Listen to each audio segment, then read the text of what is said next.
kalian tetap sehat selalu, dimanapun kalian berada, kalian tetap kanan yang sama GBC kita. Dan mari kita akan berdoa. Bapa kami yang di surga, terima kasih untuk kesempatan untuk boleh sungguh merenungkan firman Tuhan, bahkan boleh memuji Tuhan. Bila kami sungguh menyiapkan hati kami senantiasa boleh dipenuhi oleh kebenaran-Mu, dan kami semakin menjadi anak-anak Tuhan yang memuliakan nama-Mu. Terima kasih ya Tuhan, kami sungguh bersyukur bila renungan kami sungguh membawa kami semakin dekat kepada Tuhan. Dalam nama Tuhan Yesus kami sudah berdoa. Amin.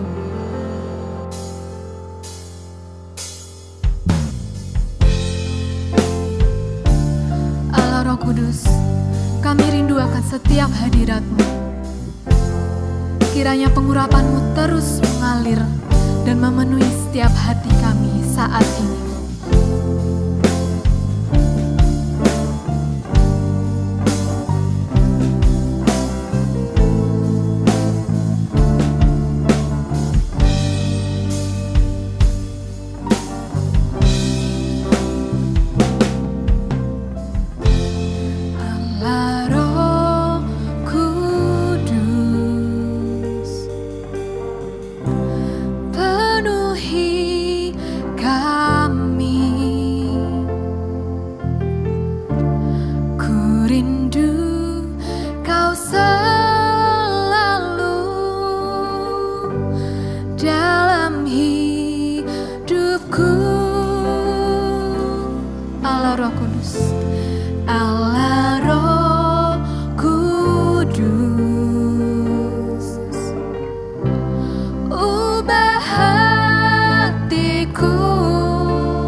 Celikanku Tuhan, celikanku, jamalah ku rindu hadirat-Mu. Ku sembah Kudus, Kudus, Kuduslah Tuhan, dan ku sanjung Kau-Mu, lihat mulia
kita untuk mendengarkan firman Tuhan. Shalom teman-teman GWC yang terkasih dalam Tuhan. Sebelum kita merenungkan firman Tuhan, mari kita berdoa. Bapa di surga, kami bersyukur pada kesempatan hari ini. Kami bersama-sama kembali untuk belajar kebenaran firman-Mu. Tuhan Yesus menolong kami, sehingga firman yang kami renungkan bersama, kami dapat lakukan di dalam kehidupan kami hari lepas hari. Hamba-Mu yang terbatas Tuhan pakai untuk menjadi saluran berkat. Dalam nama Yesus, Sang Firman yang hidup, kami berdoa. Amin. Kita akan membaca firman Tuhan dari kitab Ayub, pasal kedua, ayat 11 sampai ayat 13. Demikian bunyi firman Tuhan. Ketika ketiga sahabat Ayub mendengar kabar tentang segala malapetaka yang menimpa dia, maka datanglah mereka dari tempatnya masing-masing, yakni Elifas orang Teman dan Bildad orang Suah, serta Zofar orang Naama. Mereka bersepakat untuk mengucapkan belasungkawa kepadanya dan menghibur dia. Ketika mereka memandang dari jauh, mereka tidak mengenalnya lagi. Lalu menangislah mereka dengan suara nyaring. Mereka mengoyak jubahnya dan menaburkan debu di kepala terhadap langit. Lalu mereka duduk bersama-sama dia di tanah selama 7 hari 7 malam.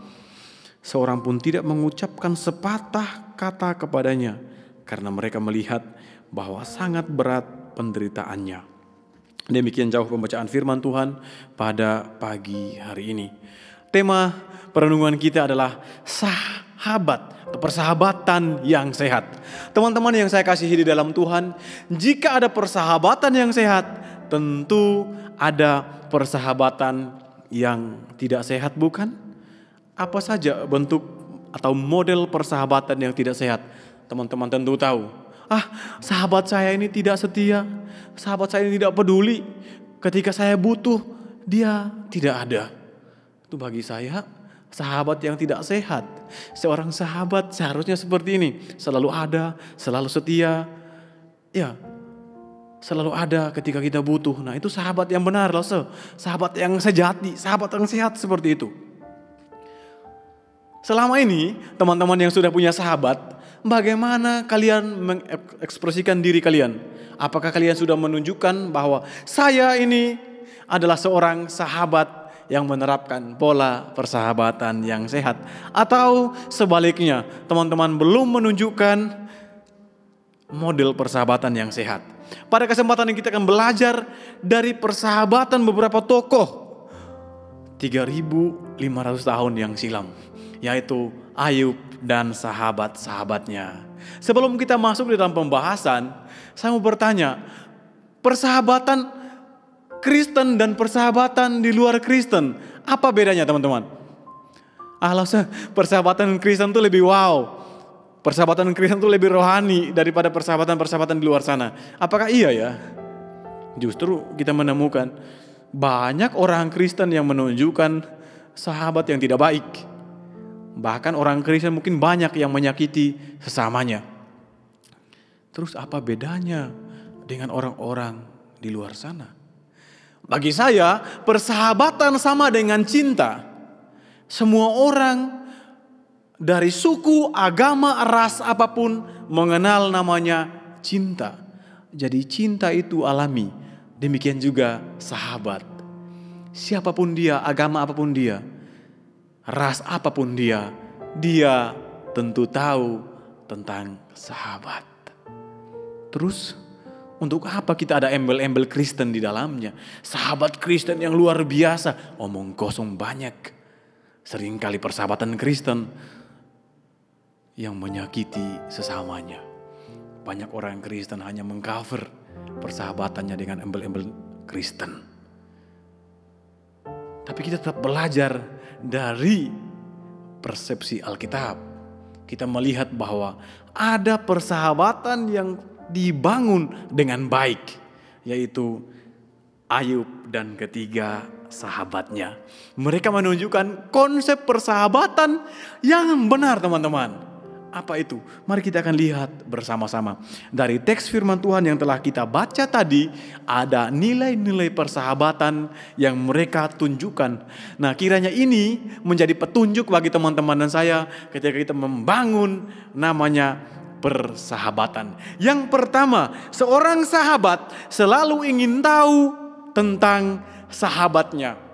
Kita melihat dalam Ayub pasal 2 ayat yang ke-11. Teman-teman bisa bandingkan dengan Amsal pasal 19 ayatnya yang keempat.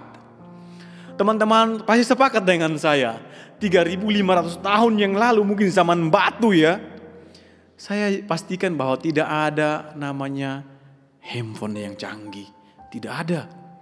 Jadi teman-temannya Ayub tidak mungkin VC, voice note, atau telepon. Sahabatnya sedang menderita, mungkin mereka telepon, Ayub, kamu baik-baik ya? Tidak. Dengan jarak yang jauh, tentunya mereka kesulitan untuk berkomunikasi. Tapi Alkitab mencatat bahwa mereka mengetahui keadaan sahabatnya.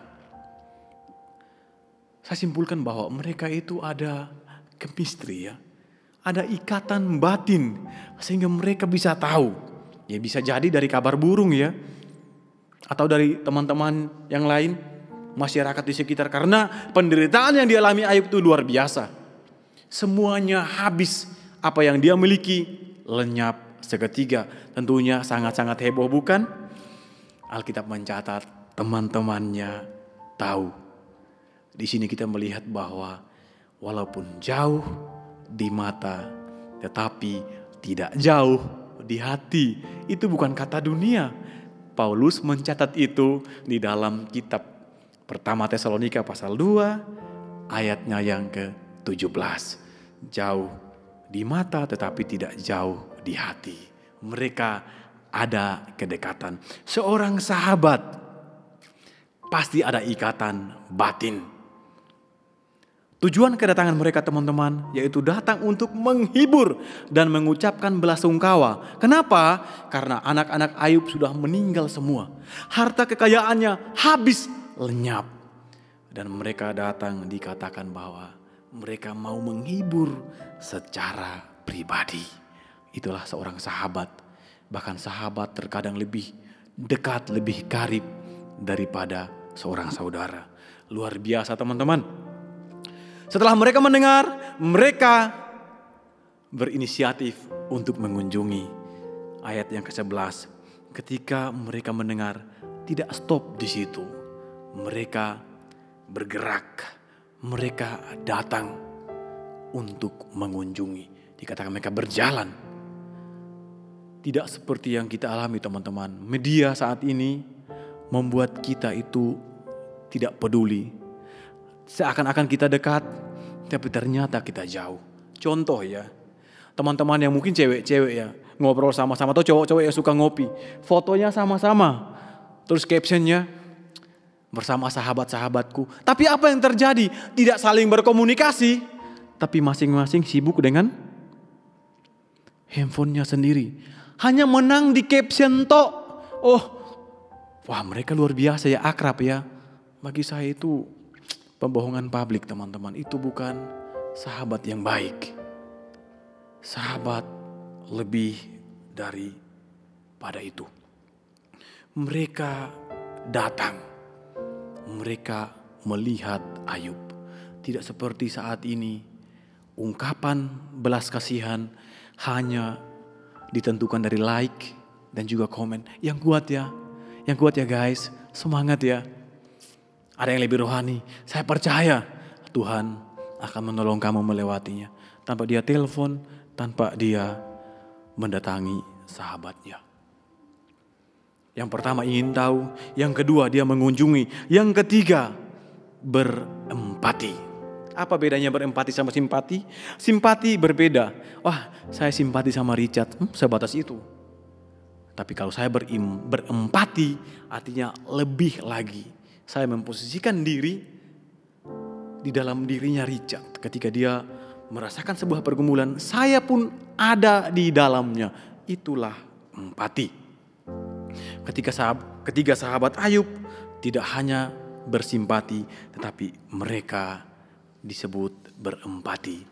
Dikatakan bahwa mereka ikut menangis dengan suara nyaring, berteriak, mengoyakkan jubahnya, dan menabur debu di kepala, tanda perkabungan yang mendalam. Jadi mereka ikut merasakan ketiga orang ini memberikan sebuah standar persahabatan yang luar biasa. Tanpa rasa malu, tanpa tanya, mereka tersayat ketika melihat kondisi sang sahabat. Luar biasa teman-teman. Kita pernah melakukan demikian ketika sahabat kita terpuruk, ketika sahabat kita terluka. Apa kita menjadi sahabat yang baik atau menjadi penghibur sialan? Demikian kata Ayub. Yang berikut, menjadi sahabat yang sejati, tidak menggurui apalagi menghakimi. Teman-teman, ketika sahabat kita menderita, janganlah kita datang menjadi hakim yang serba tahu semuanya. Kamu seperti ini ya, kamu seperti ini ya, kamu pasti melakukan dosa ya, sehingga kamu seperti ini. Tidak. Teman-teman Ayub, sahabat-sahabatnya datang, dikatakan di dalam ayat 13 bahwa mereka tidak mengucapkan sepatah kata pun karena mereka melihat begitu berat penderitaan Ayub.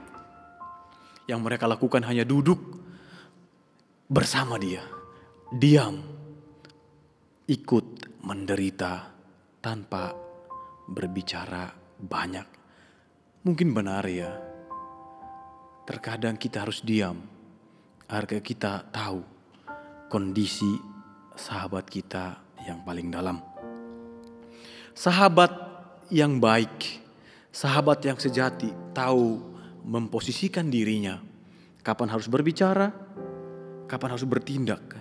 Tapi kapan kita harus tahu kita harus menahan diri untuk berbicara. Mulut ini terlalu cepat untuk membuat sebuah kesimpulan. Itulah kenapa teman-teman kita diceritakan satu mulut dan dua telinga, tidak terbalik. Dua mulut, satu telinga, tidak mungkin satu mulut di sini, satu mulut di sini. Satu mulut aja udah rame, apalagi dua mulut. Wow, luar biasa. Teman-teman, dari Ayub kita belajar bahwa mereka memberikan contoh. Sahabat-sahabatnya ini luar biasa. Di dalam perjanjian baru kita melihat Yesus Kristus memberikan teladan, yaitu menjadi seorang sahabat yang sejati. Yesus Kristus dari surga datang ke dunia untuk teman-teman dan saya. Ia tidak memandang siapa kita, buruk, baik, keriting, lurus, pesek, mancung, tidak. Putih, hitam, tidak. Yesus tidak memandang itu. Dia tidak memandang rupa kita. Dia tidak lagi memandang kita sebagai hamba, tetapi Yesus Kristus memberikan teladan yang luar biasa. Dia memanggil teman-teman dan saya sebagai sahabat. Yohanes pasal 15 ayat 15. Artinya apa teman-teman? Kita mendapatkan hak istimewa. Kita yang dulunya menjadi budak dosa, kini kita dijadikan sahabat daripada Tuhan Yesus sendiri. Luar biasa kan? Yesus memberikan contoh yang luar biasa, yang memanggil kita sahabat. Tidak berhenti di situ. Dia memberikan nyawanya bagi kita, bagi orang-orang yang Dia kasihi. Karena susayang. Ketika Dia sudah mencintai kita, maka Ia memberikan segala yang terbaik dalam pandangannya. Bagaimana dengan kita? Sudahkah kita saat ini menjadi sahabat yang sejati? Ataukah kita masih tertatih berjuang untuk menjadi sahabat yang sejati? Itu baik. Jangan sampai kita bertahan dalam posisi kita, dan pada akhirnya kita tidak menjadi sahabat yang sejati. Firman Tuhan telah berbicara kepada kita pada hari ini. Pilihan ada di tangan teman-teman dan juga saya. Setiap pilihan tentunya ada konsekuensinya. baik itu positif maupun negatif. Oleh sebab itu, saya mau katakan kepada kita, mari kita menjadi sahabat yang terbaik, sahabat yang sejati bagi sama kita, bagi sahabat kita yang saat ini kita miliki. Jangan sampai kita seperti sahabat-sahabat Ayub di minggu kedua dan berikutnya. Ayub katakan bahwa mereka adalah sahabat atau penghibur sialan. Berkaca dari sahabat Ayub dan Yesus Kristus sebagai satu-satunya sahabat sejati, memotivasi teman-teman dan saya untuk terus berusaha, terus berjuang menjadi sahabat sejati bagi sesama kita. Mari melalui teladan tokoh-tokoh ini kita membangun sebuah prinsip persahabatan yang baik. Kita terapkan di dalam kehidupan kita hari lepas hari dengan menjadi sahabat yang baik. Siap teman-teman untuk menjadi sahabat yang sejati? Siap? Amin. Mari kita tundukkan kepala dan kita berdoa. Tuhan, terima kasih untuk firman-Mu pada kesempatan ini. Tolong kami untuk menjadi sahabat-sahabat sejati. Sahabat yang mau berkorban, sahabat yang mau peduli. Sehingga melalui kami nama Tuhan dipuji dan dipermuliakan karena kami mengikuti teladan Yesus Kristus yang telah menjadi sahabat sejati bagi kami sekalian. Memberkati anak-anak-Mu ya Tuhan, semua anggota GWC. Tuhan tolong mereka. Biarlah mereka menjadi anak-anak muda yang luar biasa, yang menjadi berkat bagi banyak orang. Dalam nama Tuhan Yesus, Sang Firman yang hidup, kami berdoa. Amin. Terima kasih. Tuhan Yesus memberkati. Shalom.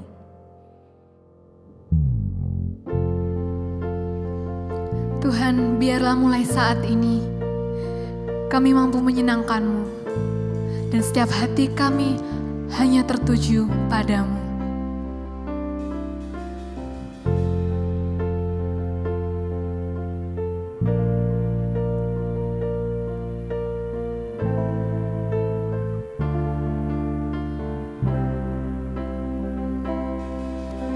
Tuhan, ku mau menyenangkan-Mu.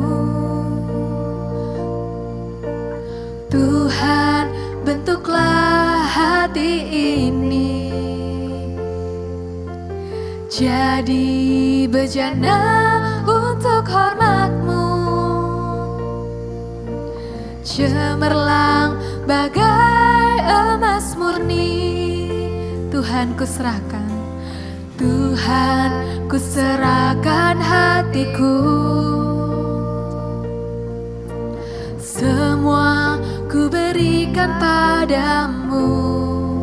Kuduskan Tuhan, kuduskan hingga tulus selalu,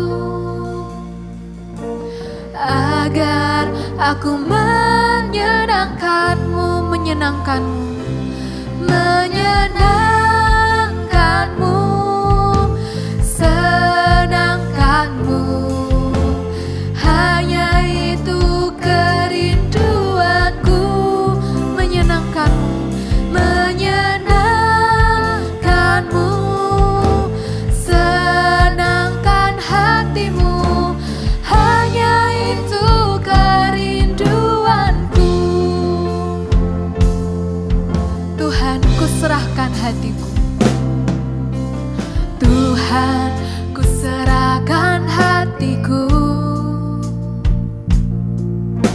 Semua ku berikan padamu. Kuduskan Tuhan, kuduskan hingga tulus selalu, agar aku menyenangkan-Mu, menyenangkan-Mu, menyenangkan-Mu, senangkan-Mu. Hanya itu kerinduanku, menyenangkan-Mu,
Sampai jumpa, Tuhan Yesus memberkati.